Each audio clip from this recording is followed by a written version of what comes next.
And good morning, good evening, wherever you may be, around the nation, around the world. You're listening to Supernatural Realm on the all-new WTRMradio.com.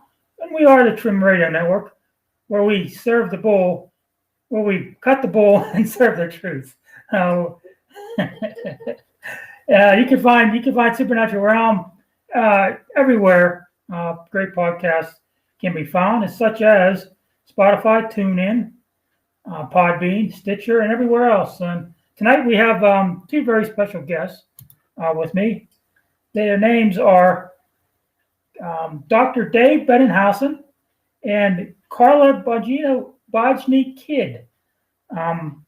Dr. Dave has serves part-time as the Vice President of Medical Affairs at a small Midwest hospitality presently. He is retired last year with 25 years as a physician and 10 previous years as a cardiac nurse. Carla retired last year after 40 years of office management for Dave at his predecessor.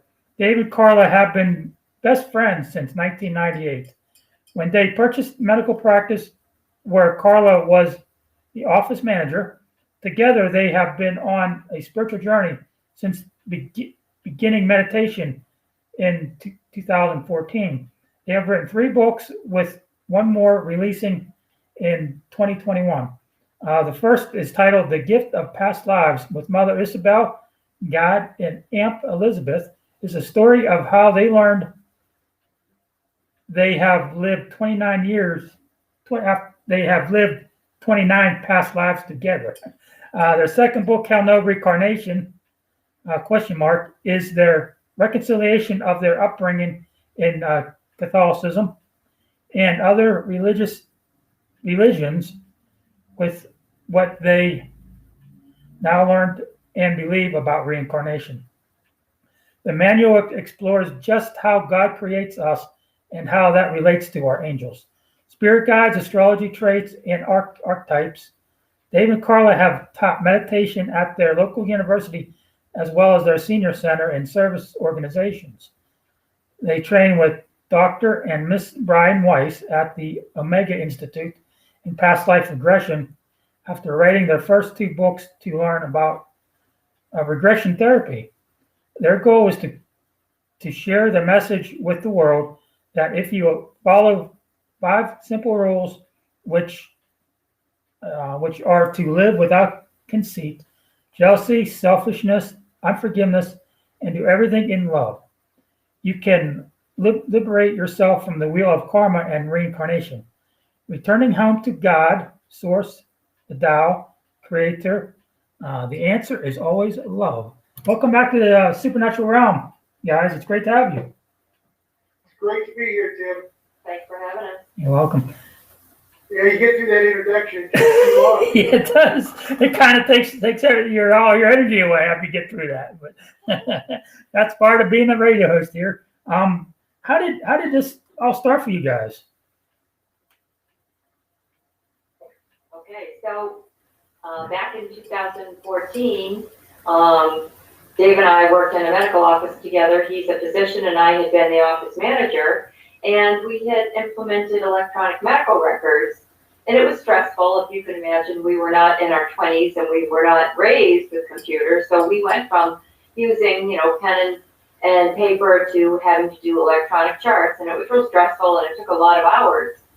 So we decided that we needed to do something about it. So I talked to Dave and I said, do you want me to call a counselor? He was very crabby, and that's not his usual nature. I like to say he's a cross between Fred Flintstone and Yogi Bear.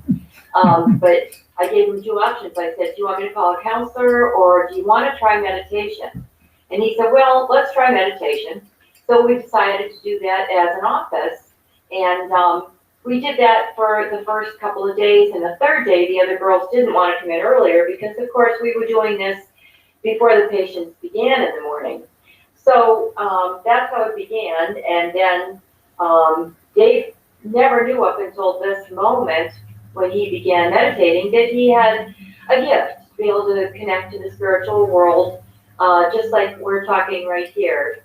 Just that easily he's able to do that. So Yeah, so Tim, it really early on, what started was I started to have pictures, visions, small clips of things, and then I started to have more, we found out were spontaneous memories.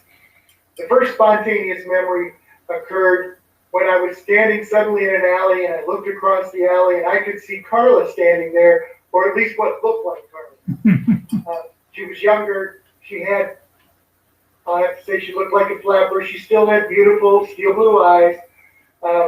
However, she looked like she was scared. Two large explosions went off. I felt something hit me in the chest. I was thrown back, realized I'd been shot. Wow. And, I was sharing those experiences with her. Again, we were trying to meditate because I didn't want to go to a psychiatrist or a counselor because I didn't think I was crazy. But now I'm having all these crazy thoughts and memories that keep popping into my head. We kept meditating though because it was making me feel better. It actually made me lose weight. It made me, we found out all sorts of health benefits on meditation. But then I kept meditating and we kept getting more memories. And I got a memory where I had met that flapper. Her name was Ruby Donaldson. And we were going down a walk along the Chicago coastline. And she was telling me about her father was from Bullock, Georgia, where she was born, and her father's name was James, and that she had moved to Chicago to become a dressmaker. And I'd actually met her at a wedding, and the wedding was from a man named Angelo. Well, I knew she was a flapper and working at a speakeasy, and then Carla went out and started doing research. So I got onto Ancestry.com, and I was able to find Ruby Donaldson, born in 1904, to James and Anna Donaldson, one of 11 children. And I didn't find pictures of Ruby, but I did find pictures of her parents and some of her siblings. And then I also found a couple of newspaper articles, one that talked about the wedding of Angelo Jenna. He was a mobster in Chicago, North End boss before Al Capone. And on January the 10th, 1925, he married Lucille Spinola. And there was a second article that we found. I found. It was a 10-foot tall wedding cake. Wow. From his wedding, there were over 3,000 mobsters. The wedding actually was so large they couldn't have it in a church. They did it at Ashland Auditorium in Chicago. So I called Dave back, of course, and I said, well, I can corroborate a couple of those things that you've said. You've given me the names, and I'm finding information on all of these things. So we had some concrete evidence there. And we kept meditating. We met Isabella, who was my spirit guide. We met Elizabeth, who was Carla's spirit guide. We met Carla's mother. Cute. The most interesting thing about Carla's mother is the day she showed up, she kept showing me a shoe, and she reminded me of Carla. Carla's sister works in the office, brought a picture of her mother out, because her mother died 20 years before this, and I had never met her. And then Carla brought up all these shoes on her computer screen, and I pointed to the shoe. I said, this is the shoe your mother showed me. And Carla said, well, my mother was a ballroom dancer, and that's the shoe she always wore. And then later, we actually had a day, because Carla kept asking questions, because meditating and all these past life memories, Isabella was telling us things, and she says, well, who is really God? And that day, I heard I am. And it made me want to cry because it was so peaceful, loving, warm, comfortable. And we didn't stop there. We started just writing everything down that we found out while we were meditating. And Isabella would answer questions every day. We soon had journals and pages of stuff that we'd written. And Isabella one time said, and Carla's mother actually gave this same lesson. She said, there's value in writing. And so we started writing the book. Wow. Explaining all these Interesting. things. And as we were writing the book, finding out more information, we found out that I had 42 past lives. Wow. Carla had 34, and we had 29 lives together. Hmm. What was your most recent past life that you had found out about? Well, our last life happened to also be in Chicago. We were brother and sister. My name was Katie. Dave's name was Johnny. I was 6 and he was 4. And we were playing on our staircase. It was Christmas Eve. We were playing on our 3-story staircase. Our mother was downstairs wrapping presents. Our father was actually an airplane bomber in World War II, and he was deployed. As we were playing on the staircase, Katie thought Johnny was falling, and Johnny thought Katie was falling, and we both fell to our deaths and died immediately, broke our necks. Oh, wow. And there was our mother, by herself, her husband not there, and she had just lost the only children that she had, both of us together. But, as we've learned, when you die early in life like that, it's not a lesson for us because we couldn't possibly have known everything or learned everything at the age of 4 and 6. But that lesson was actually, for many people, one of which our father, whose name was Jackson, because our father Jackson was bombing villages and not just soldiers. He was bombing mothers and children and hairdressers and doctors and all of those people.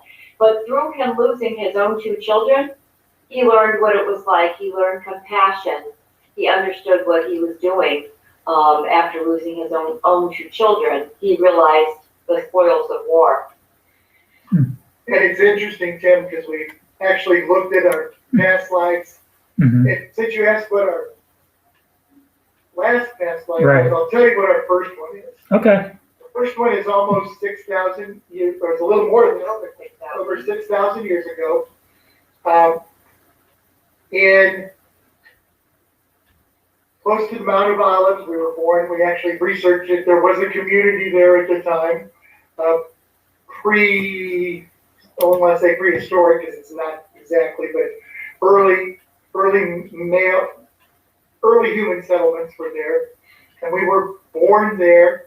We actually left there because we were different than everybody else, and we went on a travel, and we went down the Dead Sea, and we actually settled in an area called the Engedi, which we found exists.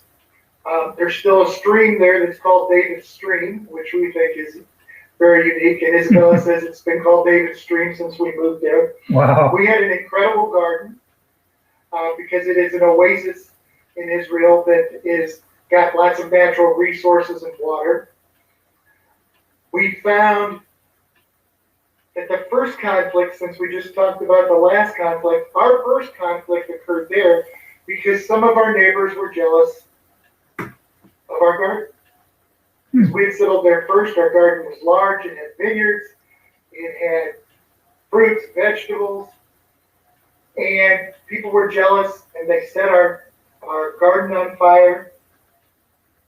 And Carla came out, and our family came out, and we were trying to put out the fire because we actually had 12 children. And one of the neighbors didn't want us to stop the fire, threw a spear, and Carla jumped in front of it and died. That story is actually in our second book, Hell No Reincarnation, because we talk about a lot of the conflicts that have occurred not only in history, but in our past lives. Mm-hmm. In the first book, we also share parts of 20 of our past lives. And what's interesting is at the end of each life, Isabella helped us point out the lessons and the things we had done wrong. And those things we had, and Isabella is my spirit guide, who has been with me for 6,000 years. Wow. She's the direct connection between me and God. She's what actually tethers us, if you want to call that, together. Metaphorically. Yes. Mm-hmm. And that she's there to help me, to guide me, sometimes to chastise me if I'm not quite perfect, but I do have Carla now, which helps a little. Yeah. We both chastise. In fact, Dave, typically, how does she chastise you? usually Yeah, Isabella. Yeah, yeah. Usually Isabella chastises me more like self-evaluation. Okay, You know, is that the right choice? right. So if I'm about to do something, so many of us have memories as a kid walking by the candy thing and saying, could I just take this one piece of candy? And that little voice in your head that says, don't take the candy. Right, right. Now, Isabella is quite adamant I should not take the candy. Even now. Even now. That's awesome. And it's interesting because over time, Carla reminds me of Isabella, and Isabella reminds me of Carla. And I found that Isabella is in Carla's pod, which is a small soul group. Mm-hmm. And we found out that Elizabeth, who is Carla's spirit guide, is also in my small pod or soul group. And so we've been very connected. And we haven't been in every past life together because sometimes we got off cycle. And Dave just threw that out there, but we should probably give you a little bit of a better definition than what he gave. The newest book that came out that's called The Manual, Mm-hmm. it actually talks about pod mates and how when God created us in the beginning, we were created in groups of 4. And we're all connected, of course. Our pods, as we like to call it, are connected. In each pod are 3 souls and 1 spirit guide. And it just so happens that Dave's pod and my pod sit right next to each other. Hmm. And you've heard of family groups and soul groups. That's all part of it. And they expand out from those individual pods. If you can imagine, each pod is connected on 12 sides.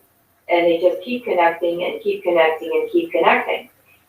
So, go ahead. So I was going to say, so if you just heard this 12-sided object with each face having 5 sides, it describes a dodecahedron, Okay. which is very interesting because there's actually some studies now that say that the universe is shaped like a dodecahedron, and now we have this grouping of dodecahedrons, which is a soul group.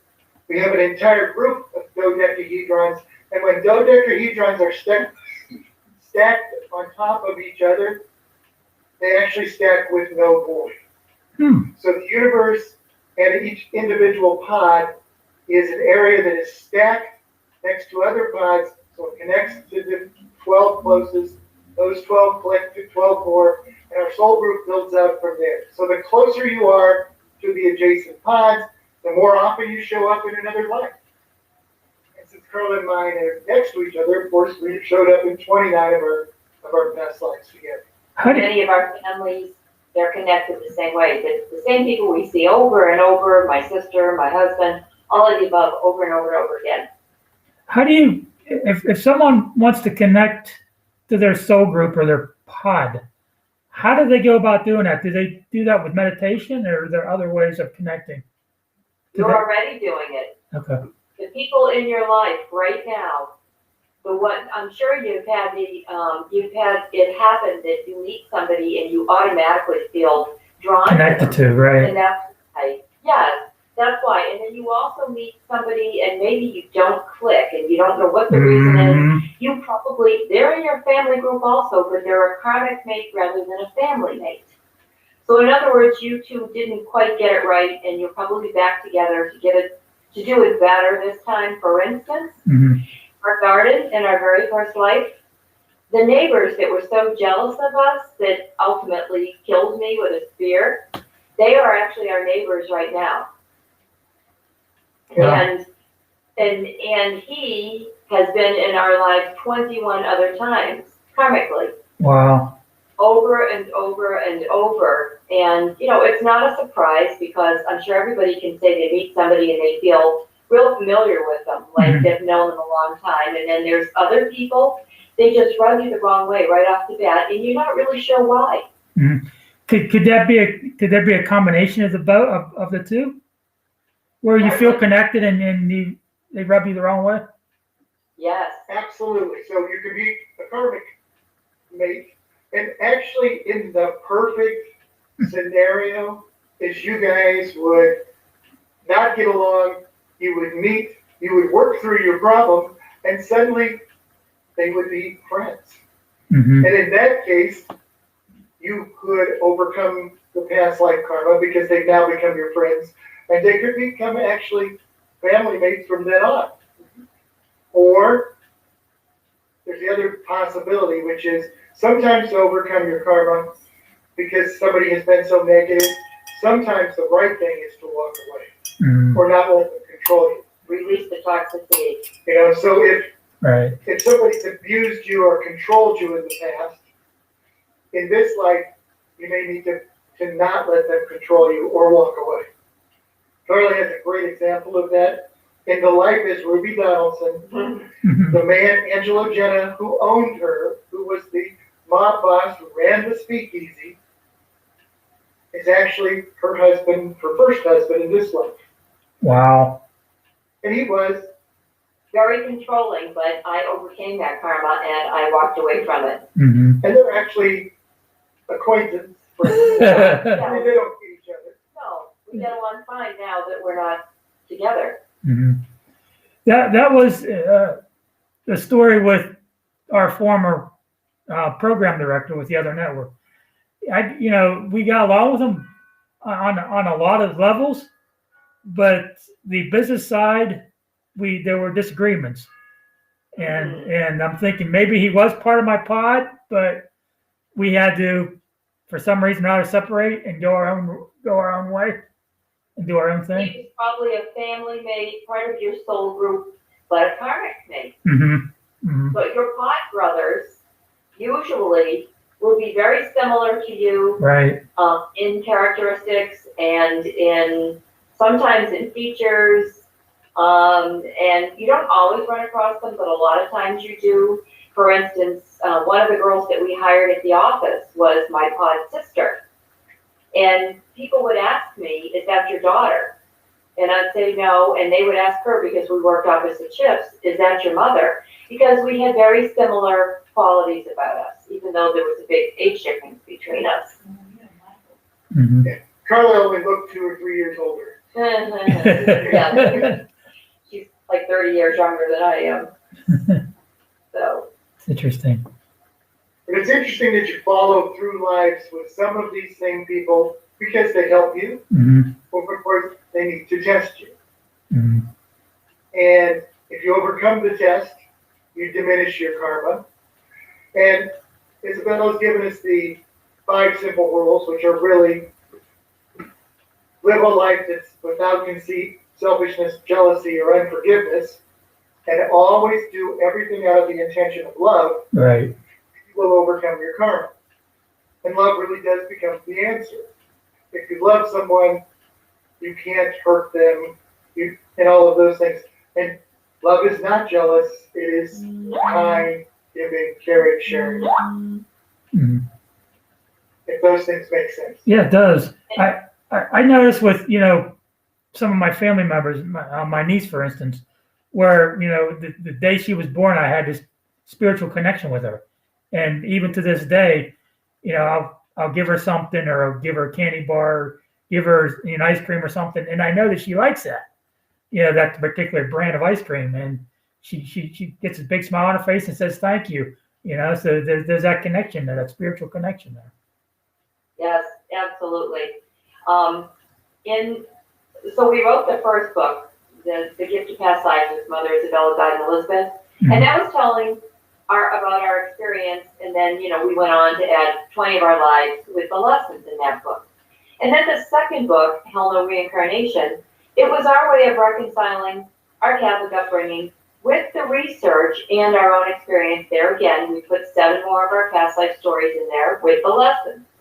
Then the third book, the manual. The manual is meant to have you read about yourself, how you're made, and therefore you have tools to get through life. For instance, astrological signs, we we fall under an astrological sign for a reason. Mm-hmm. Because you know yourself that if you're born under a certain sign, you have certain tendencies. Right. And we have traits and we have archetypes. All of those things go hand in hand. And if it's not enough that God gives us a spirit guide to help us and an angel to help us, then God gives us other ways to help ourselves. Now, God chooses our astrological sign, but we already know, everybody knows the tendencies of astrology. You can read it in most books. But we've gone in the manual and put the tendencies in these books. Now, not to be critical of people, because the world needs all types of astrological signs. We need all people.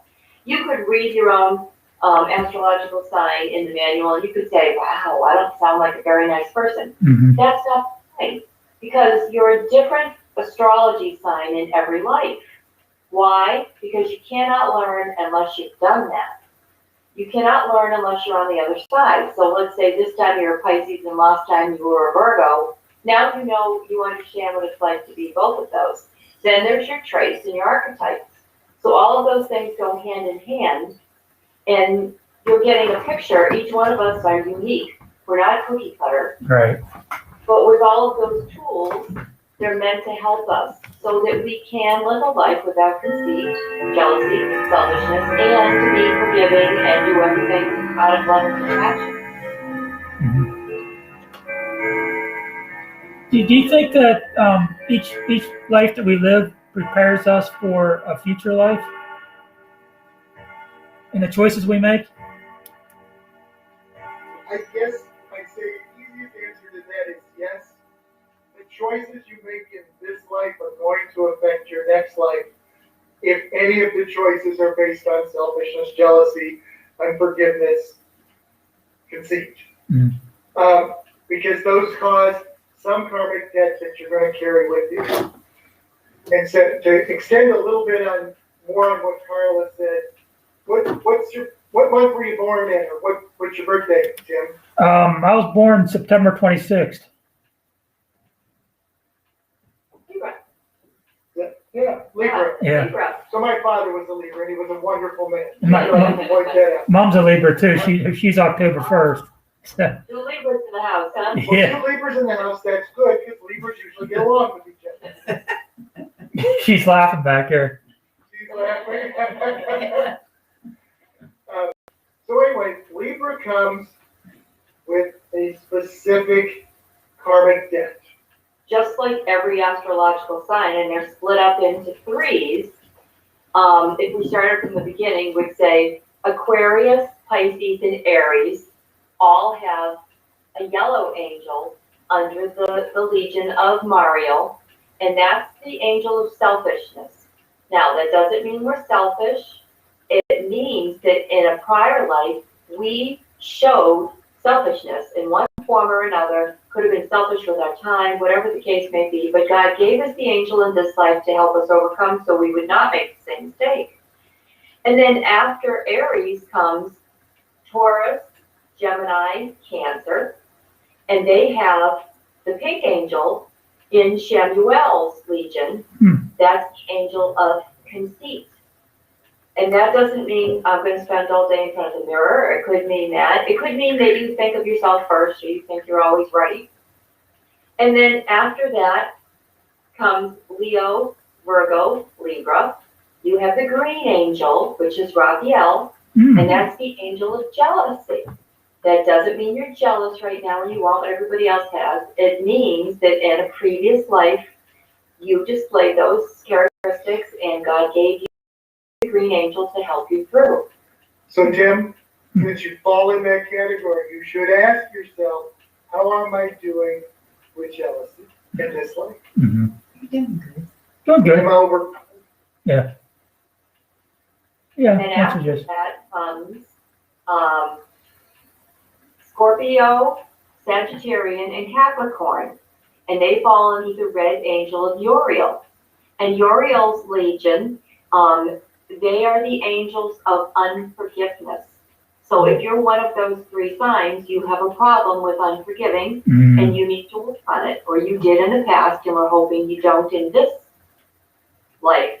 Hopefully, with God giving us that angel, that's help. Yeah. We can overcome. My dad was December 31st, and him and I always butt heads when I was younger. Well, again, two different signs, both came into this world having to work on two different karmic issues. Mm. There could be some clashes. Yeah, it definitely was.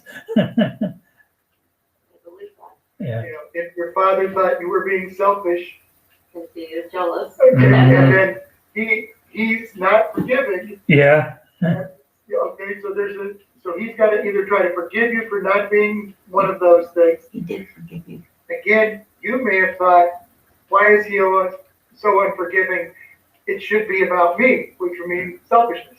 Mm-hmm. What's interesting is if you read in the manual, one of Libra's very, very good qualities is that you are very forgiving. Mm-hmm. Mm-hmm. And you let things flow, you really don't hold a grudge on that sort of thing. So if you were dealing with somebody that held a grudge and you were not, Right. you differ right there.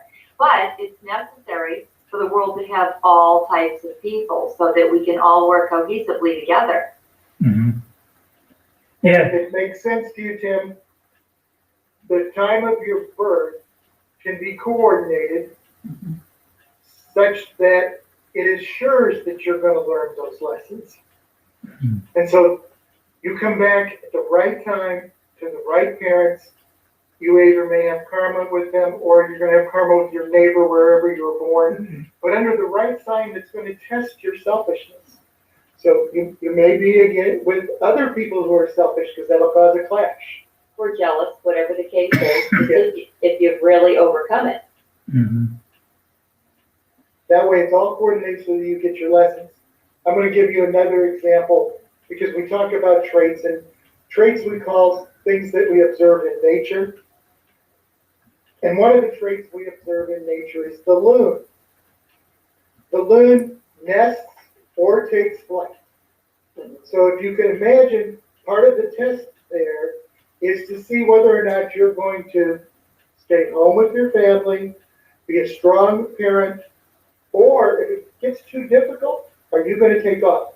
Mm-hmm. And you're put in that situation such to test you. Any other comment on that one? No, but usually when there's many reasons that we're drawn together. Mm-hmm. And the reason we're drawn together is because, we're either family mates or we're karmic mates. Right. But there's other ways that we're drawn together. We're drawn by astrological signs. Then you've got air signs, water signs, earth signs, fire signs. They are naturally drawn to each other. Then you have the masculine and the feminine polarities, and we know that how they're drawn together. But if you have karma, then people will be drawn together through traits. Archetypes being drawn together can be karmic also. In the manual, we actually give several examples of well-known people in history. Mm-hmm. And I'll give you one example, like Napoleon. And we talk about Napoleon's astrological sign before he was Napoleon, when he was Napoleon, and the life after Napoleon. His archetype and his trait to see how God set him up to see if he would overcome his ways as Napoleon. So those are interesting. I think there might be 4 or 6 of those different examples in there.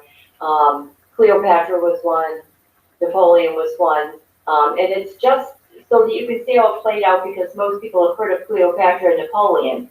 Most people haven't heard of Dave Bettenhausen.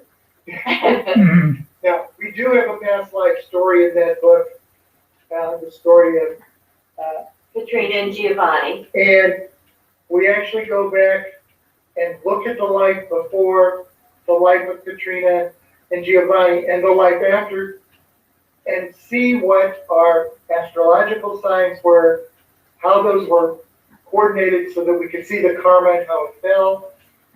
Again, in the first book, they're also in that book, so we know the lessons they needed to learn. But then we can see how their astrological signs were changed as they went from life to life, and see what the lessons were that changed. Mhm. That's the real beauty of the manual. And the manual also talks about angels and spirit guides. And the real issue there is the manual is to help you understand what you might be struggling with, where you can ask for help, and who you can connect with in an attempt to get a little help. And again, we say somewhere in there that we hope we now have a lifetime warranty, because this life of reincarnation continues until you overcome it. So Ken, I'm just going to read what we put in the front of the book for the manual, because everybody knows what a manual is. Right. But what's included in a manual? A manual usually consists of the parts that make up the subject of the said manual. It also includes a section on troubleshooting, for when things are not working out as they should, and you must evaluate the situation. Mm-hmm. Then there's a contact list of those available to assist you with the subject as a whole. And finally, you'll find the warranty information, and in this case, there is no expiration of the subject. Hopefully, there is also included a free lifetimes of service adjustments with that warranty. It also contains a method in which to contact the manufacturer. I love it. That's great. So again, for us, the contact was meditation. And we got all these experiences through that. Now then, we did go for past life regression training, Mm-hmm. because we wanted to help others have some of the same experience. And so we trained with Dr. Brian Weiss at the Omega Institute, which has allowed us to share what we knew with others, even if they didn't use meditation like we did. Meditation opens me up right away. It's been slowly opening Carla more and more. She gets more and more memories, sees more than she used to. But past life regression allows us to take people back to their past lives and see some of those things even quicker. Mm-hmm.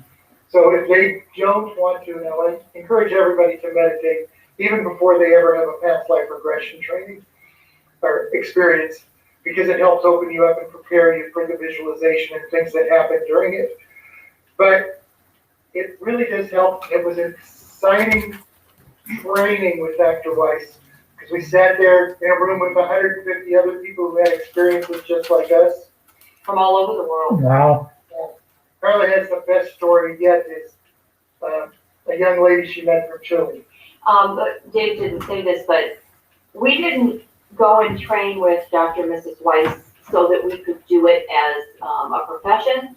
We do it to help our family members and our friends because there's healing involved. Mm-hmm. But having said that, when we went, of course, everybody took their turns and learned and trained in regression therapy.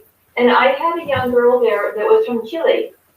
Wow. And interestingly, yes, they were from everywhere. But interestingly, her hospital had sent her. She was a social worker, and they sent her to learn past life regression as a means of working with end-of-life patients.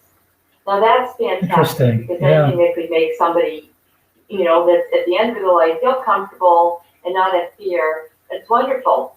But that was early on when I first started doing regression, and I had done it to Dave, but only on a few of my friends. So it just so happened, like so often is the case, as soon as I had her under, we went to trauma, and she took me to a life during the time that the Romans were persecuting the Jews, and it really caught me off guard. And her son had been abducted by the Romans, and she was so distraught. She was trying to find him. And unfortunately, they did torture and kill him, and they did torture and kill her. We learned that through the session. But then during that time, she told me that the man that she's engaged to presently was the same soul that was her son in that life. Wow. And in this life, in the very beginning of their relationship, she had problems thinking that she was going to lose him. And you can see the direct correlation. It was directly related back to the fact that when he was her son, she had lost him. And she carried that fear with her. So it was still there. And once she understood that why that was there, then she was able to, move on and not carry that with her. So, past life regression can be very healing if you're using it for the right purposes. You don't want to go in there just to see, oh, was I anybody famous? Because who cares? Right. Everybody's been somebody famous. Everybody's been rich or poor, black or white, king or queen, pauper, slave owner. And famous people all have to be reincarnated too. They're not special. How long or how often should people meditate? We do it every day. Every day. Every day. Because it's the only time you clear your mind. You're sitting quietly. We use music. Some people don't. Right. We use very soft music that we won't sing or hum to. And I do it first thing in the morning best because I've already been rested, so I don't fall asleep. If you get too comfortable, you fall asleep. But I sit straight up with my head over my spine so that I'm not, I won't have a crick in my neck and become uncomfortable and snap myself out of it. And I just sit straight. And if I have problems quieting my mind, when we taught meditation, I would go through a semi-guided meditation, and I do that too myself when we do it. I picture a warm, bright light entering at the top of my head and going through my entire body, through my eyes, my nose, my mouth, my ears, all the way down to every part of my body, every finger, every toe, concentrating on the breath, breathing in, breathing out. And when a thought surfaces, I concentrate on the breathing and I say to myself, 1, 2, 1, 2, until I no longer have that thought. And I just keep going back. It takes practice. It's not, the majority of people don't just sit down like Dave and they can shut it off and quiet down. Mm-hmm. Even after all these years of me doing it, I have to sit and quietly shut my brain off and prepare to meditate because the benefits, are just so good, like Dave said. We found out early on, it decreases inflammation, which is really the cause of all disease. Mm-hmm. It reduces stress. It lowers blood pressure. It lowers blood sugar. It lowers cortisol, which for me was wonderful because when I started to meditate, I sort of set a goal. Part of it's trying to be your best self, but the drop in cortisol was wonderful because in the first year, I set a goal to lose 2 pounds a week. And at the end of the year, I'd lost 104 pounds. Yeah. I kid you. And so we found that there were so many health benefits to meditation and reduction in stress and all of those things that it helped me in the office. It helped me lose weight. It helped me get a spiritual connection. And it helps you become self-aware so that the thoughts that you have daily are your own thoughts and they're not the pre-programmed thoughts. Yes, because we all live in a world that we've been pre-programmed by our everybody. Parents, your mother who walked who we met earlier, your father, the schools, our churches, our government, the world in general, what we even see on Facebook. Mm-hmm. It's all part of programming until you sit back and evaluate and start to listen. And part of that's listening to yourself. Mm-hmm. And part of that is the lessons that we learned through all of this. And it's interesting because meditation, past life regression or hypnosis, the time between wake and sleep, all activate the same spots in the brain. That's when people will start to experience. Mm-hmm. They both cause alpha waves in the front of the brain, the back of the brain, theta in the front of the brain to activate. And so something is physically happening when you meditate, physically happening when you get hypnotized, and it allows you to access that subconscious. And the subconscious is really where all past life memories, all current life memories live. Mm-hmm. It's just like this. When you burn yourself, the first time you realize it's hot, you pull back. Right. The second time you burn yourself, you pull back faster. Yeah. Okay? Those lessons are in there in your subconscious. So if you know that messing with Angelo Jenna, a mobster from Chicago, might get you shot, Right. I'm going to try to avoid mobsters in this life. Mm-hmm. Do you think everybody's born with ESP or sensitivity to spirit? And does one can be developed. And does meditation help widen that? Yeah, absolutely, absolutely, for almost everybody. Mm-hmm. Because once you become self-aware, here's an example. You grow up, and if your father bought Chryslers, we buy Chryslers. Yeah. If your father bought Fords, we buy Fords. If you're a Republican, then you're a Republican. If your parents are a Democrat, you're a Democrat. There's so many things that we just follow along because it's what we were taught. Mm-hmm. Your parents are Catholic, then you're Catholic. But with self-awareness, you come to realize what it is that you so desire, what's important to you, what you like. My stepfather bought Buick, and I don't buy Buicks anymore because I do the research, I see what's out there, all of those things. So you learn for yourself what you like. You learn how to pray the way you need to pray. You learn to go to whatever church you want to go to. And meditation makes you self-aware and opens everything up. How else can your spirit guides and your angels and God contact you if your brain is so busy on Facebook, your telephone, your TV? We need to shut it all off. And we should only listen to the radio, Tim. Yes, exactly. Especially Supernatural Realm and Circle of the Universe, Especially those two are a must. Listen to the radio and read books. That's it. That's it. Yeah. The other thing, Tim, to consider,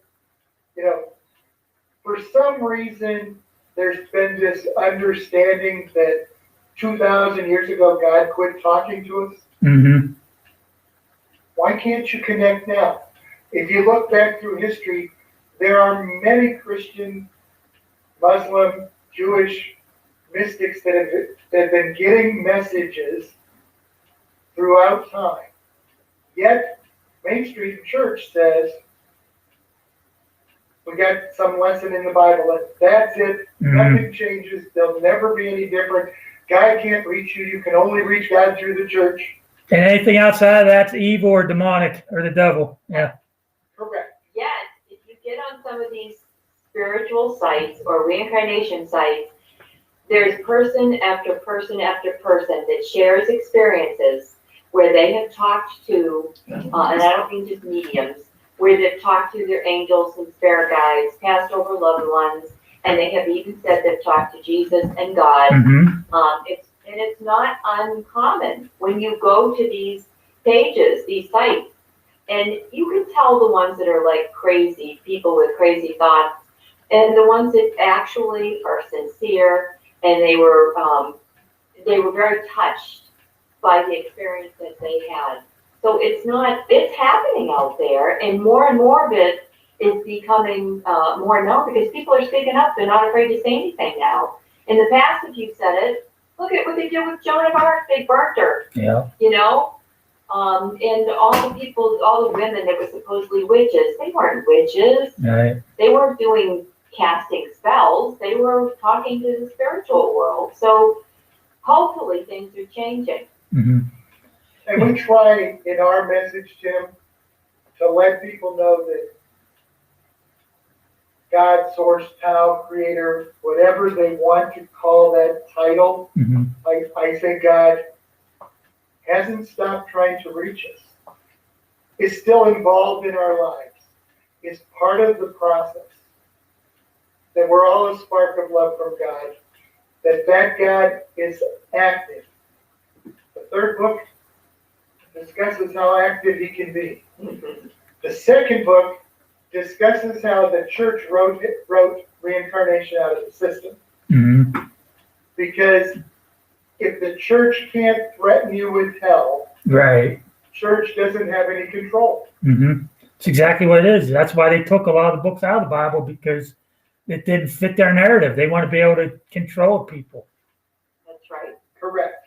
And those are all the things that we talk about in the second book.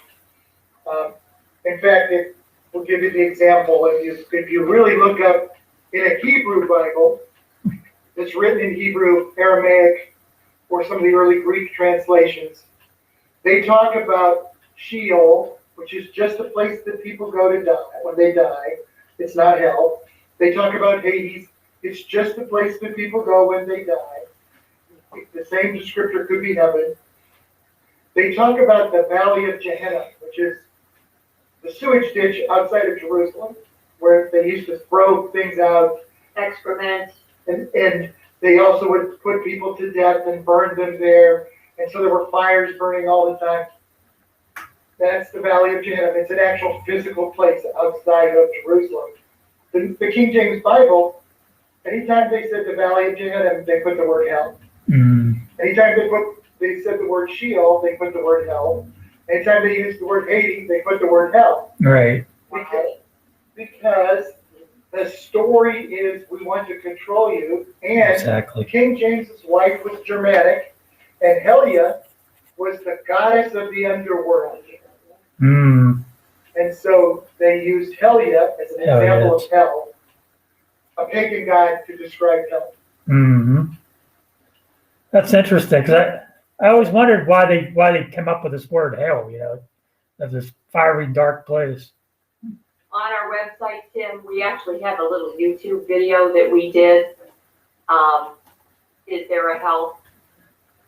A little tongue-in-cheek. If you're ever on our website is thegiftofpastlives.com. If you get on there, just click on it and listen to it, because it's the facts. It's all the facts, but it's kind of funny. Mm-hmm. So we kept doing the research. We found things like most of the early Christian doctrine was written by a man named Origen. He was of Jewish descent in Alexandria, Egypt, was a Christian convert, and he wrote almost the entire early church doctrine in about 200 AD. Wow. And one of the things that Origen taught was transmigration of the soul, or reincarnation. He also taught that Jesus was from God, not of God. 200 years after his death, the church excommunicated him, like it matters after you've already died. Yeah. And the church did it anyway. They excommunicated him and destroyed his writing, even though he wrote most of the literature on the sacraments, most of the literature on everything else. They decided that his teaching on pre-existence of the soul was heresy. Mm-hmm. If there's no such thing as that, if there's no such thing as reincarnation, because we can't control you. And by the way, heresy just means a difference of opinion. Yeah, That was the original definition. Yes. Right. Is reincarnation proof that God exists? You might have answered that a little bit. I'll tell you yes, Jim.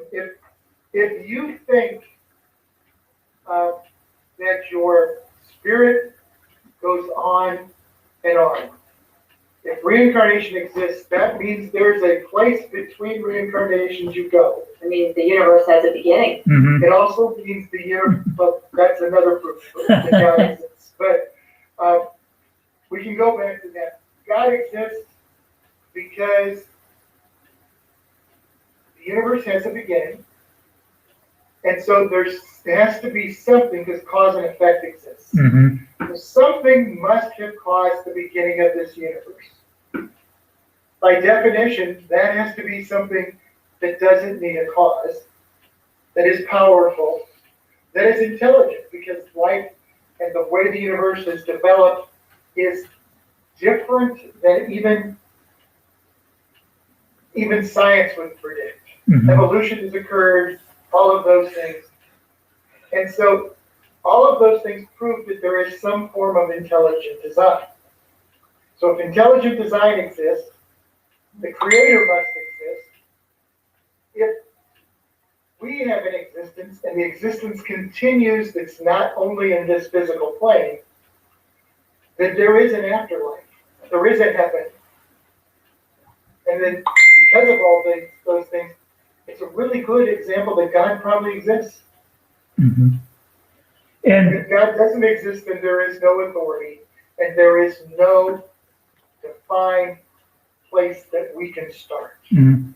And people who have experienced NDEs, because there's a lot of them, and OBEs, that's an example that God does exist, that there is another plane of existence.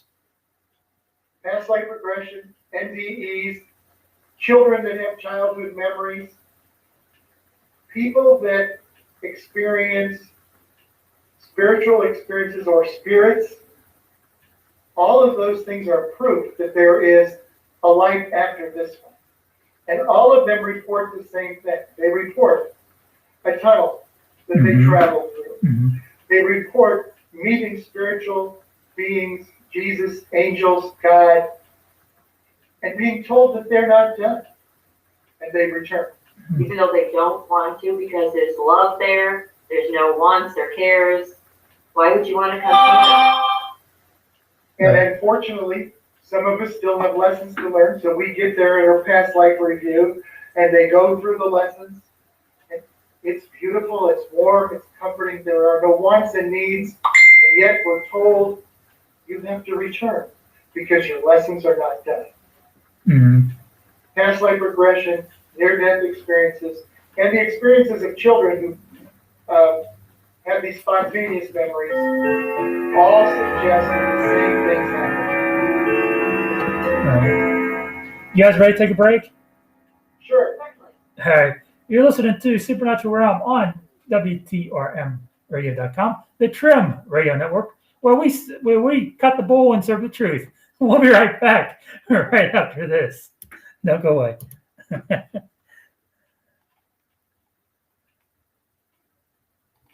This station is now the ultimate power in the universe. WTRMradio.com, your talk station. You're listening to only the best internet radio station in the world. No, the universe. Trim Radio Network. We cut the bull and serve the truth. WTRMradio.com. Now, what'd she say? Our angel was green, Yeah. and it's a jealousy. Mm-hmm. Yeah, you're not jealous. I'm not jealous. No. Is there people around us that are jealous or something?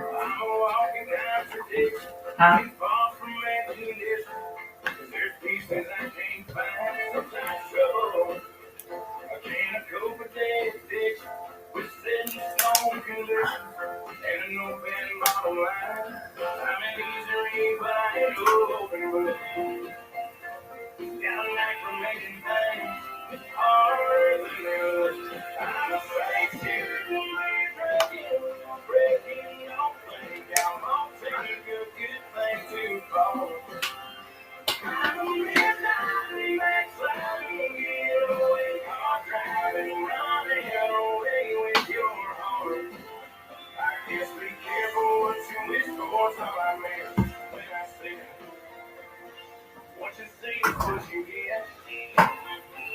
You know what's weird?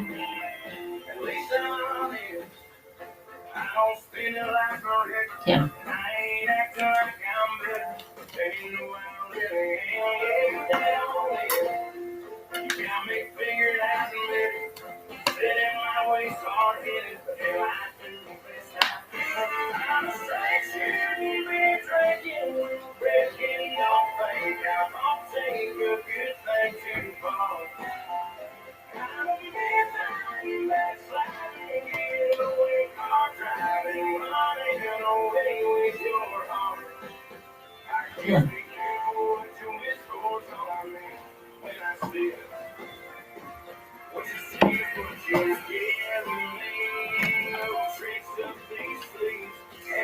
Are you listening? Are you listening?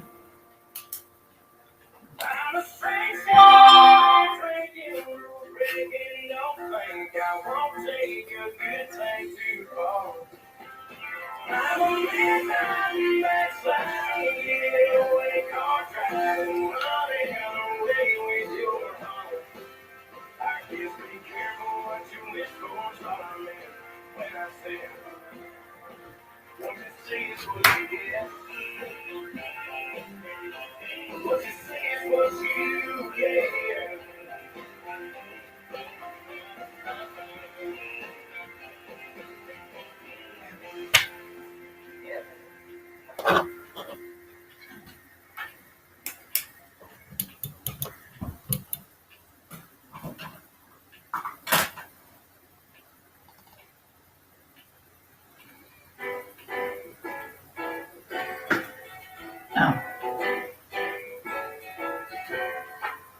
Welcome back.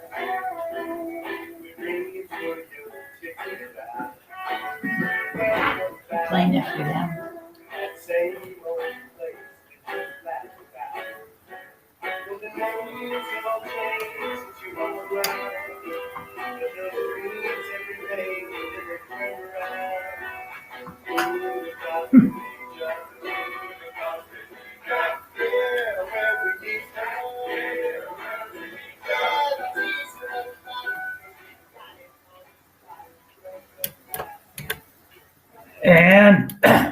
And welcome back to Supernatural Realm right here on WTRM Radio Network with my guest Dave and Carla. You guys back with us?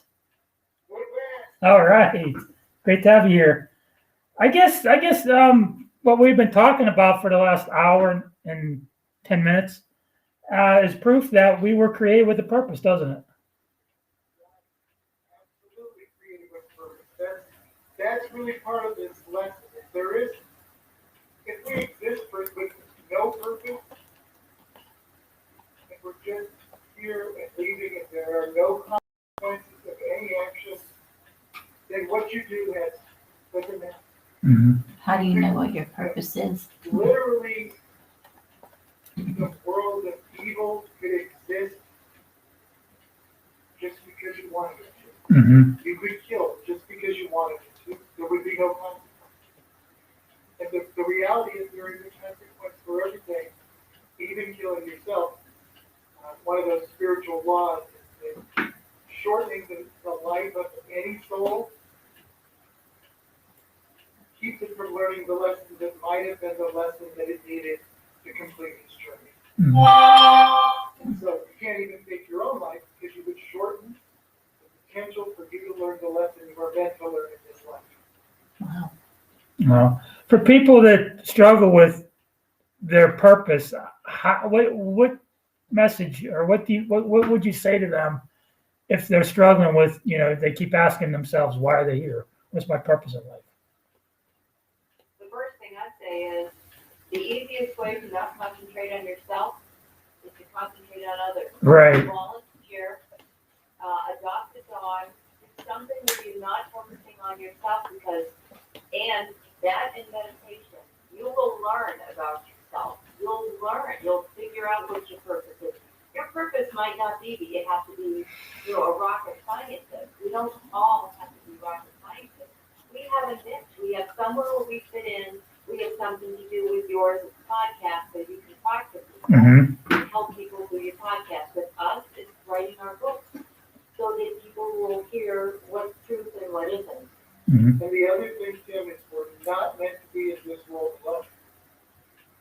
That means the interaction that we have with everyone matters. Right. If you have a lesson to teach people, as a physician, I used to go to nursing homes. Some of the most wonderful people that I met were 87-year-old, 92-year-old ladies who would tell me stories. Mm-hmm. And their stories were incredible. One lady said, I came in, she was all dressed up, and she was going to a funeral. And she looked down, and she was dressed to the nines, 90-some years old. Tight gray suits, black nylon, black dress shoes, and she says, well, I'm kind of sad.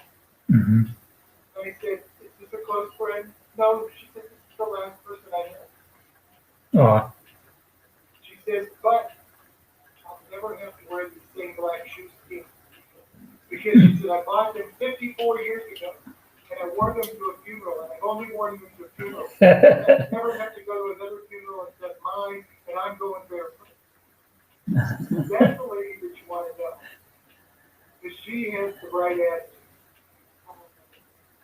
Oh, and I also visited the prison as a physician in the past. And some of the best interactions that I had in the prisons were actually the Muslim population.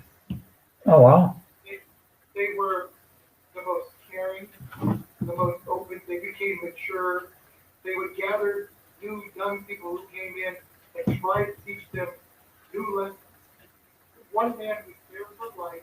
He converted while he was there, and he would sit and talk and he'd say things like, nobody understands the purpose, but the purpose really was just to live and give back. And I can never get out of prison. And I can get back. Mm-hmm. Because I still reach somebody younger than me and tell them, this is your first time in. You will get out. Mm-hmm. So, Right. That's one. Yeah. Those are things that they learned and they were still trying to share. Mm-hmm. That's one thing that my co-host Chip Reichenthal and I agree. And we had Mark Anthony on a show yesterday, the psychic lawyer, and we were talking about this very thing about service to others. If you don't know what your purpose is, or you can't find what your purpose is, give to others. Do it. Be a volunteer somewhere. Be a volunteer fireman or something. Serve your community. Be a service to others. That's how you find out. What it's all about, what your purpose is, because it's rewarding not only to your community, but it's self-rewarding as well to yourself, and it gives you a reason to live. To answer that call when the tones go off, and jump on the truck. Right. Never have anybody come and see them. Go to the Humane Society and walk the dogs that are stuck in there forever. There's so many things. Create your purpose. If you don't know what it is right now, it will surface eventually. And I did learn that in the nursing home step.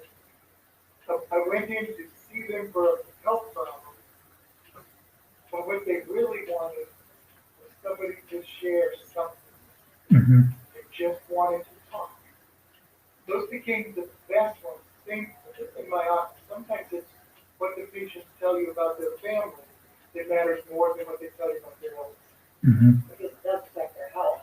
Right. And you can learn from the older generation too. I used to love going to my grandparents' house and talking to Pap every day. A lot of people thought he was, he wasn't real smart, but I learned a lot from my Pap. I enjoyed every minute with him, so, that's important to talk to the elderly. Yeah, tradition.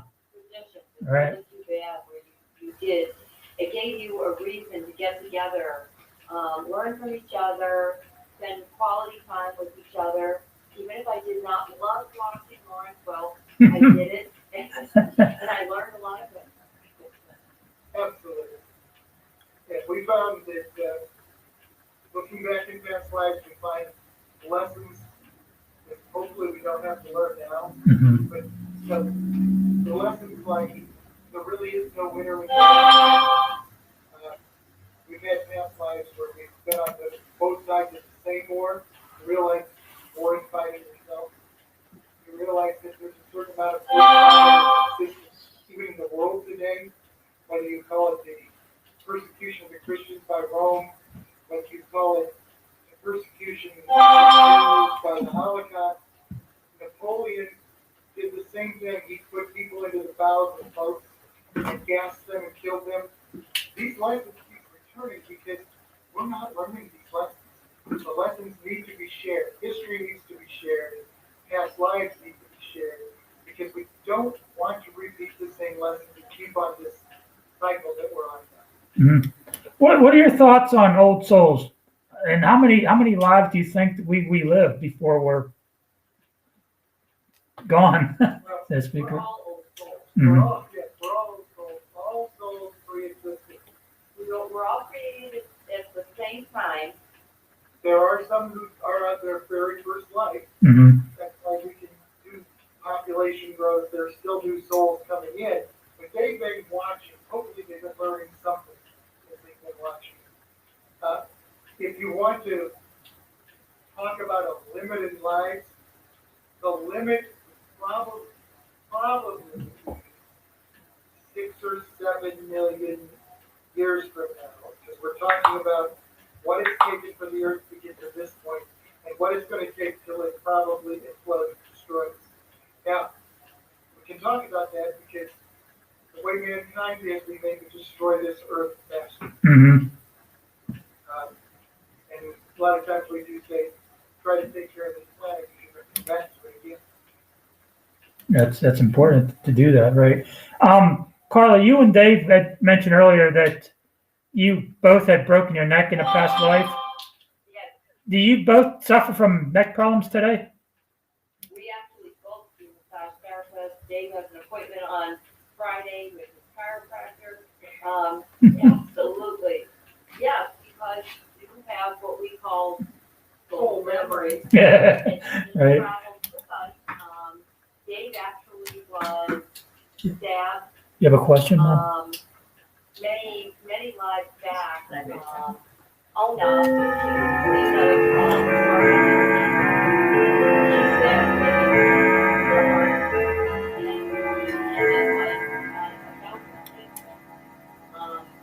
so a lot of our ailments, a lot of the things that are going on with us now, we're just carrying them along with us. In fact, when they did studies on children at birthmarks, of these kids that have spontaneous memories, At the University of Virginia. Mm. when they did the study, these kids would have birthmarks, they would find the birthmark after the kid told them, in my past life I was stabbed here. The researchers would look and sometimes there would be a scar there, or there would be a birthmark there that follows you. So some of your soul memory follows you. When they were able to find, like a post-mortem on the person that they said they were before, they could match the cause of their death with birthmark on the present child. Wow. My mom, I guess, wanted to ask a question about our neighbor, which is her first cousin across the street. We talked about pods earlier and people that are in that pod. He doesn't always agree with us, or he sends us negative energy all the time. We Like he's feel it. what's that, Mom? We think we feel it. And we know we feel it. And is there anything that we can do to protect our space, our personal space from getting from his energy? Yes. Well, you heard what Dave said. If he's toxic, you don't have to. Very toxic. Yes. However, have to be kind. Mm-hmm. And the thing to really remember is it's not really what happens to you that matters, it's how you react. Yeah. Right. Don't react to him. If he upsets you, don't talk to him. Mm-hmm. Realizing whatever his problem is what's coming. It's not your problem. And that's why he's placed where he's placed, because obviously there's been something to deal with in the past. So you two are being tested, so make sure you graduate. Do what you're supposed to, be kind, If don't he gets, allow him to affect you. Mm-hmm. gets sick, Help take him a bowl of soup. Should we talk to him? Yeah. Yeah. Should we talk to him though? So what's that one? Should we try to talk to him or not? Should we try to talk to him then and be social with him or interact with him? Is there a reason not to be social with him? She says there is, but I don't know. I'm kind of in between on that. But You can send him birthday cards, Christmas cards, drop them over. You don't have to spend a huge amount of time with him. You just have to show him that you're a good human being. Remember, Jesus invited everybody to the table. mm-hmm. Jesus hung around with supposed prostitutes, which she wasn't. Jesus hung around with tax collectors, and back then a tax collector was considered a lowlife. Jailbirds, all of the above, because Jesus didn't judge the people, he just showed them kindness. And whatever your cousin or uncle, whatever he has going on, that's not your It's fault. his. Yeah. Yeah, you don't know what it's living hmm You're not helping. through. So And- just show him compassion. Just say hello, Yeah. that's all. If he's grouchy, say, hey, cuz, do you want a beer? Unless he has problems Those with are it. his alcohol. You want some Easter candy, unless he's diabetic. Do you want some soup? I mean, you just have to be kind. right. Because if you're in a bad mood, you would want people to overlook it and be nice to you. And the important thing is, put yourself in their shoes, which is really hard to do. But isn't that what reincarnation is? You don't We like put us ourselves though. into everybody else's shoes, so we will figure out what it's like to be that other person. Right. What'd you say, Mom? You don't like us though. Yeah, she says he don't like us though. I don't know. It doesn't matter, because there's a really good book out there. It's by Miguel Reese. It's called The Four Agreements. And in his book, he says, if somebody has a problem with you, it's really not your problem, it's their problem. It's the problem they feel about themselves, and they're just manifesting it out to you. So don't take it personally. Don't take anything personally. hmm Okay. Yeah, we got about 20 minutes left. Is there anything else that you guys would like to get out there to our listeners? What else do you want to know, Tim? Because we've got a lot. We have 3 books worth. All right. So Wow. we can talk about some of the religious issues if you want. Certainly in the book of Matthew, it talks about Elijah being John the Baptist, and it pretty much states directly John is Elijah. That's a sign of reincarnation. The book of Revelation talks about until you overcome and make your body a pillar of the temple, you will continue, and until you're done, you will continue. There's a quote like that. Job says, naked I came into my mother's womb, and naked I shall return to my mother's womb. How can you do that if there's no reincarnation? Exactly. And in Hebrews, Melchizedek met Abraham, and Levi was still in the body of his ancestor. For Levi is Abraham's son. So if Levi's in an ancestor, but then Levi's coming soon, what is that? That means he's reincarnated. This is another one of those interesting biblical things. If you look in the book of Leviticus, I actually love this because we define everything in this world by the word sin. The book of Leviticus was originally written in Aramaic. And in the book of Leviticus, the word is kata, Khata. And that word in Aramaic means, I have failed to reach my goal. Mm. Now, in reincarnation, if you fail to reach your goal, you try harder in the next life. We define it as sin. You fail to reach your goals and you're going to hell. I don't think God means that you're going to go to hell. And even all of Leviticus says, continually try to cleanse your body. Do these things, and you can make yourself it possible for you to reach the presence of God. So these things make you clean. Again, if you look at those things, it says if you can make yourself clean, you can reach your goal and return home. That's what the book of Leviticus says. That sounds more like what we're telling people than what the church does.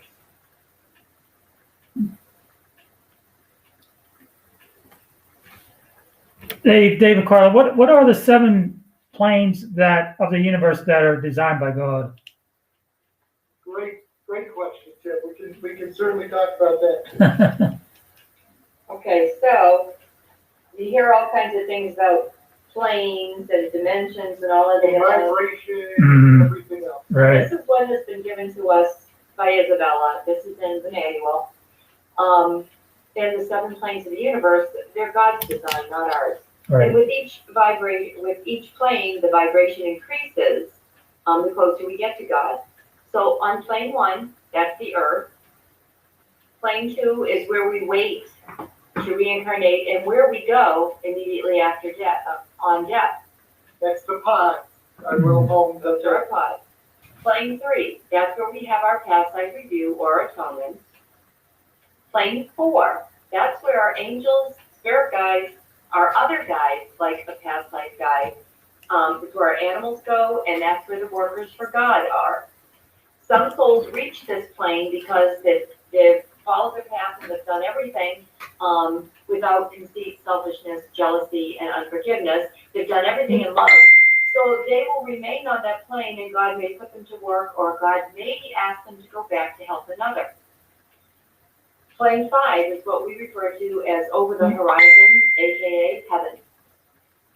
Plane 6. Let me give you this definition on soulmates, because you see so many different definitions on what's a soulmate. Everybody throws that word around like, oh my gosh, my soulmate. This person's my soulmate, that's my soulmate. God asks the couples separately, upon completion of their path, if they choose to become one with another soul. Gender is not relevant. These two souls have emulated all the qualities that God holds important throughout their lives together on earth. If they accept, they will reside on plane 6 as soulmates. Their purpose being to radiate love to the earth. Okay? Plane 7 belongs to God. All souls will go to plane 7 with God once all of the souls on earth and all of the other planes have returned home. What if somebody experiences light beings from the fifth dimension? Is that something that's positive, negative, or a combination of both? Chip is still to this day. I told you about him last time, and to this day he's still experiencing light beings. Of course he is. Those are called spiritual beings from above level 4 or on level 4. Mm-hmm. Yes. Anyone who has passed before is a light being.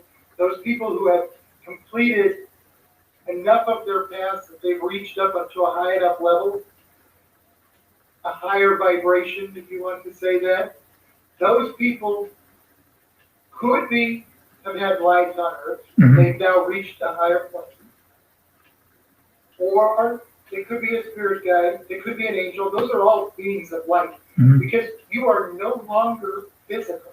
We don't have senses. We don't have bodies. When he sees them, how does he describe them to him? That they're like, I guess they look like human form, but they're white. Yes, because it's all light energy. Mm-hmm. We don't have a body. That's what he sees. And some people will say that they take another form. That's the mind filling in what they don't know or they don't understand. Mm-hmm. But I will tell you that when some of my relatives come to me or my spirit guides, they love to make themselves look like different people. We were talking about Cleopatra one day, and that night when my spirit guide came to me, she had very dark eyeliner going up on the side. They listen. They have personalities. They're funny. And so those are not things that you should be frightened of. If you're frightened because you think they're scaring you or they're fearful, then you just ask your spirit guide for a gatekeeper. Mm-hmm. And they'll keep away any negative energy from you that's coming from those souls waiting to reincarnate. The other light beings that are spirit guides, angels, the ones that have already completed their past, there's nothing scary about them. They're pure love. Mm-hmm. Because they've already completed the path, or they're so connected to God, it doesn't matter. Yeah, he lives across the street from 2 cemeteries, and he meditates a lot, so maybe that's part of it too as well. They're just visiting, saying hello. Remember, the people in the cemetery are dead. Right. Not there. They're not there. Right. They're all Ascended. everybody passes over. Our experience of them here is them connecting back to us. Mm-hmm. We can experience them, but they pass over. They're in a spirit form. Right. And I think there's nobody in the cemetery. Yeah, I think what he was referring to is they're light beings that are ascended that were in the cemetery or that maybe were buried there or something. I think that was his message that he wanted to get across. Well, it's possible they were buried there. Certainly, they could connect, and if he's open-minded and meditates a lot. Right, try to he connect does. with them. He always tells me, he goes, I'm an old soul and I want to go home. I'm like, you're not going anywhere. He's not going until he's done everything he's supposed to, so he might That's as well what- just That's what I tell him. Start making loving choices. tell them that we're all just as old. We're all the same age. We're all the same age, yep. So there is no old soul, young soul. We're all the same. We're all the same. That's the other thing, Tim. There really is no hierarchy. When people say this is an ascended soul, it just means that soul is done. Mhm. That soul no longer has to reincarnate. Or they're on plane 5 or above, Mhm. plane 4 or above, really. And angels don't vibe with the limelight. So if you say archangel, there's no such thing. They're just all angels. And they don't have a head angel because there's no reason. They're not like us here. They don't need a boss. No. Is So there there's not- Archangel Michael then? Oh, God. the hierarchy pretty much goes God, everybody else. Yeah. What are you saying, Mom? Isn't there Archangel Michael? She, I guess her question is, what about Archangel Michael? Do we connect him? Michael is not an archangel. Michael is an angel. Mhm. Mike is one of God's personal angels. He's the protector of God. Do you think God needs to be protected? Does he protect people? But Michael is the angel who directly sends light from God. Perhaps you go and have a Reiki session with somebody. It's Michael that's channeling that light from God to you, that healing light. Mhm. If you've ever had Reiki, especially for me, it becomes incredibly light blue, and my eyes are closed. I see all sorts of energy that comes. It's incredibly comforting. Orbs of energy? Dave, you've had Reiki sessions done to give you answers about Carla, haven't you? Is that what you said about the last Not Reiki. No, I've had a lot of regressions? Yeah. information about Carla. But not regression. Dave has spontaneous memories and can connect to the spirit world. All he has to do is close his mind, and he gets past lives in front of him, almost like the old-fashioned ticker tape movies. Mm-hmm. You just start coming. They just go through, and he stops it where he wants to. A lot of times, Tim, and we did this early on with a few of them, is Carla, we didn't really know it was past life regression. I was doing it without knowing it. Yeah, Mhm. because I'd go to one of these lives, Carla would start to ask questions, and we actually taped a few of them where I literally become the person.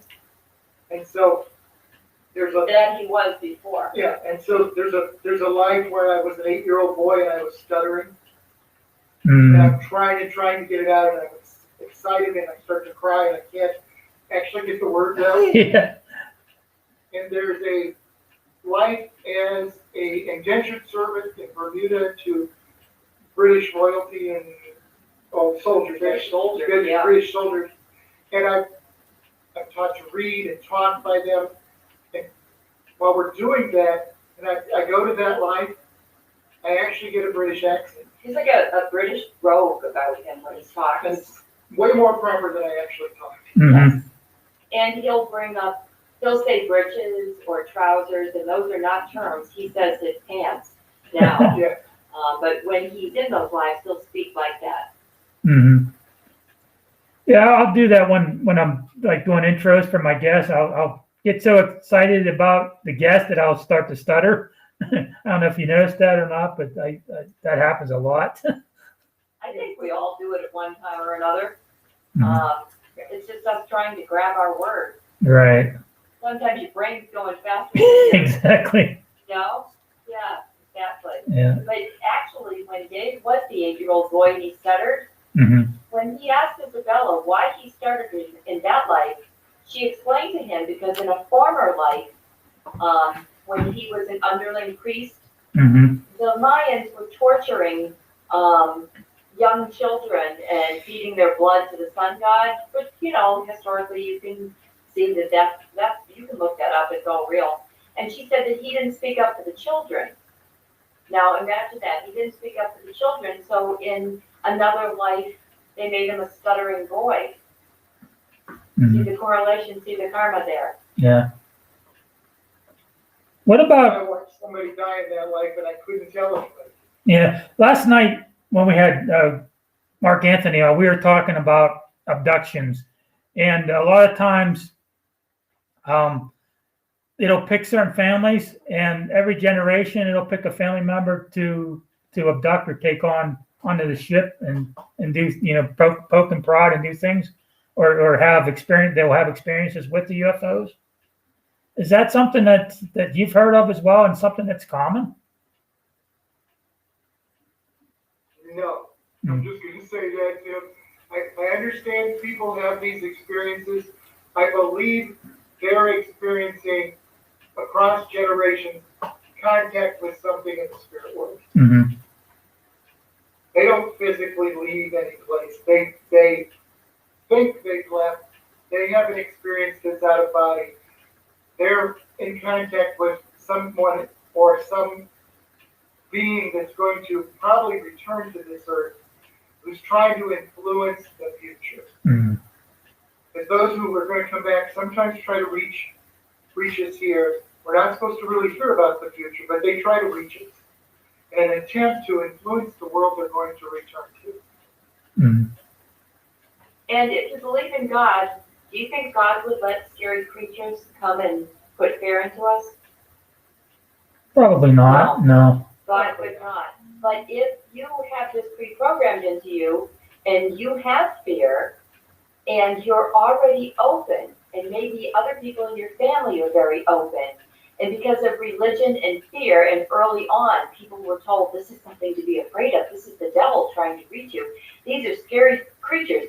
That's the way you're raised and that's what you believe. So instead of trying to embrace it, I'll give you an example.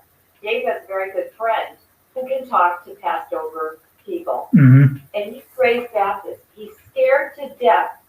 And they tried to give him messages to pass on to their loved ones. And what he does is he drinks because he knows when he is imbibing, he cannot connect. They cannot connect with him. Consequently, he's become an alcoholic. Mm-hmm. Because it's happening with him his entire life. And he's afraid because he was raised Baptist and they tell him it's of the devil. It's not. Would the devil say, please give love to my sister? Mm-hmm. No. Right. It doesn't make sense. A loving God wouldn't do that. Mm-hmm.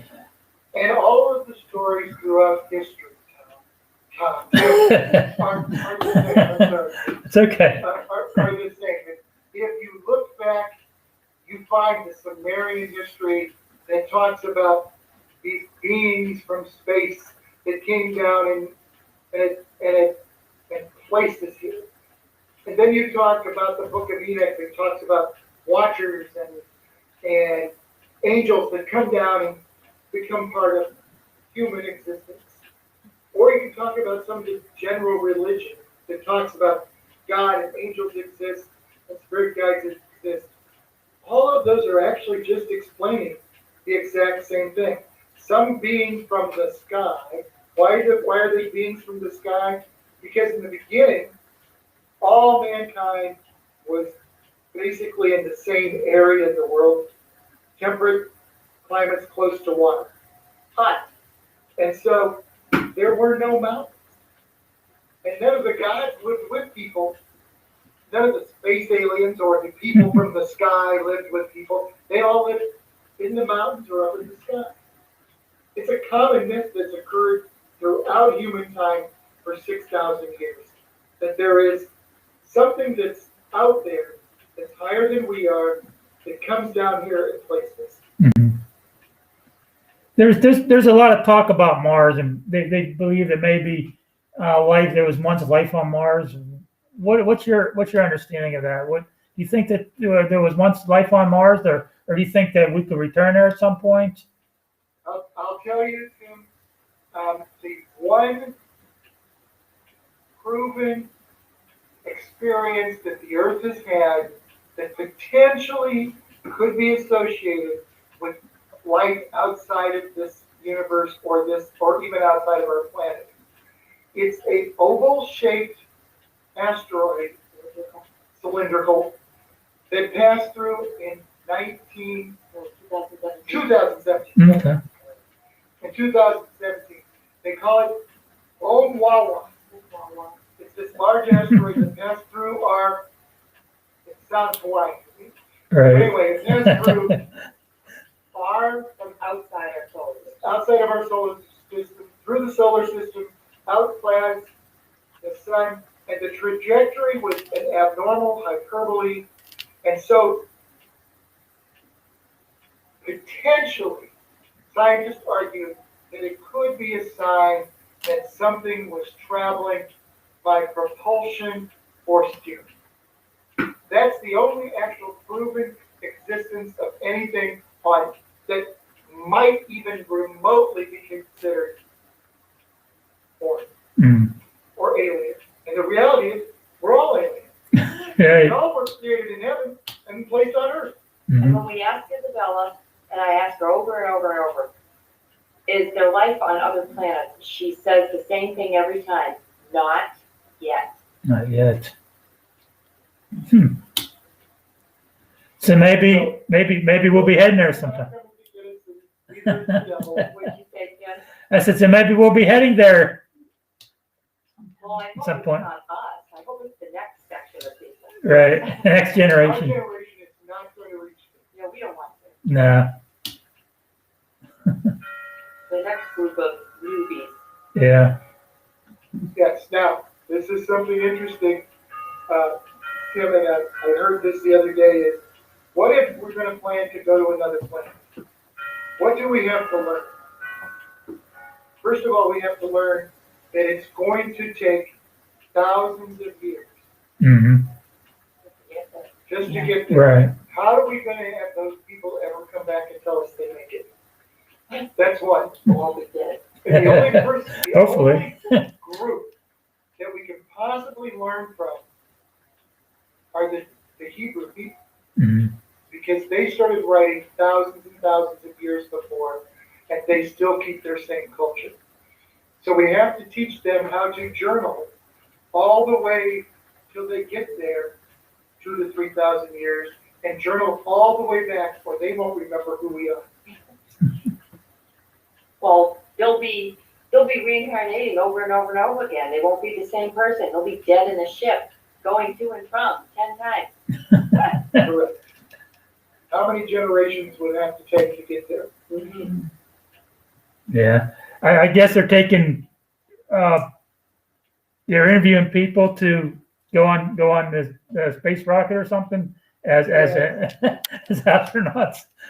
That would. It would be an interesting experience, you know, even fighter pilots and our own astronauts have discussed that being weightless, experiencing that is a spiritual experience in itself. Being outside of our atmosphere and still being alive. Yeah. I guess that may be similar to jumping off an airplane, you know, with a parachute. Well, and I'm not jumping out. Or with one even. Guys, we got about 10 minutes. How can people get a hold of your books? How can people get a hold of you guys if they have any questions? They can always go to our website, which is thegiftofpastlives.com. They can actually message us through the website and we'll get an email. They can find our books for sale there. The books are certainly for sale on Amazon.com, Barnes & Noble. If they're not in the United States, there are Water Store and a bunch of other European bookstores that you can order it from online. And so our books are The Gift of Past Lives with Mother Isabella, God, and Elizabeth, which basically tells about our early experience, Hell No Reincarnation, where we talk about how we reconcile our Catholic upbringing and with some of the research and some of the facts that people know about reincarnation. And then our third book is the manual, which shows how we're created and how it's coordinated in a system that proves that there's God. I want to get a hard copy of each of your books, by the way. Okay. Well, you email us your address, and we will send you copies. Oh, that'd be great. Yeah, your last book, Hell No Reincarnation. You sent me a copy of that on my phone. I loved it. It was phenomenal. Well, we'll send you a copy of each, and then you and your mother can share them. Yeah, that'd be great. Okay. So yeah, that'd be great. Mom says. Yeah. Tell your mom she has to go on and give it an Amazon Review. Okay. Yeah. I'm not much of a reader, but I'll read that. She's not much of a reader. I think she reads a little bit, then she gets real tired, so she don't like to read. But I'll read that book. But she'll read your book, she says. All right. Just read a couple chapters at a time. Let it sink in. Yeah. And I will. meditate. Okay, I'll do that. No, Yeah. She Oh, said. there she is in the background. There. I He know turned the it. listeners can't see this, that we're on camera, but We're waving them off. it's a pleasure to meet you, Mom. You too, both of you. Very interesting stories. I love it. Did you hear her? No, Just barely. There, Mom.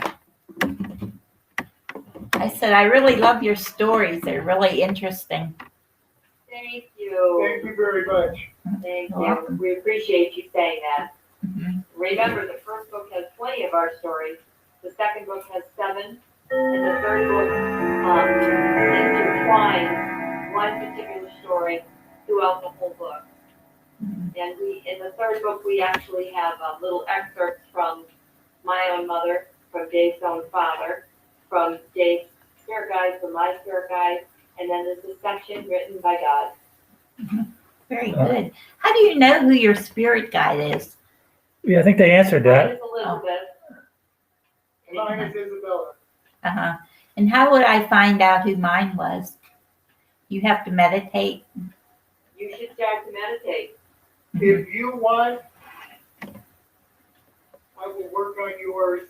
It sometimes takes a little while, but I will find yours and we'll send it to Tim. Okay, that would be good. Yes. What's your birthday? October 1st. All right. That's right, another Libra. Yep. Uh-huh. Both of my parents were Libras, so Were they really? I have no complaints. Uh-huh. Well, that's good.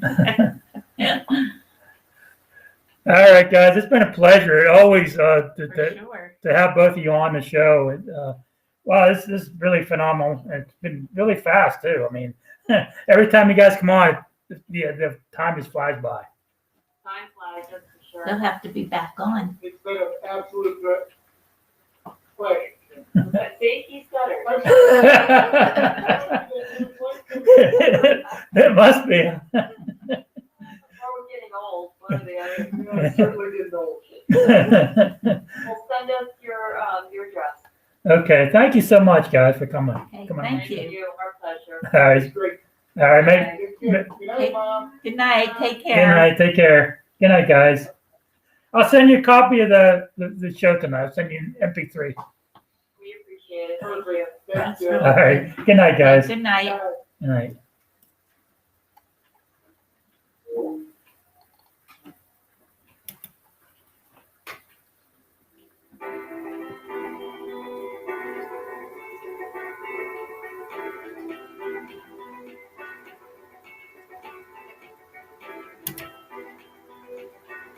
They never married or anything. They're just friends. Oh.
listening to only the best internet radio station in the world.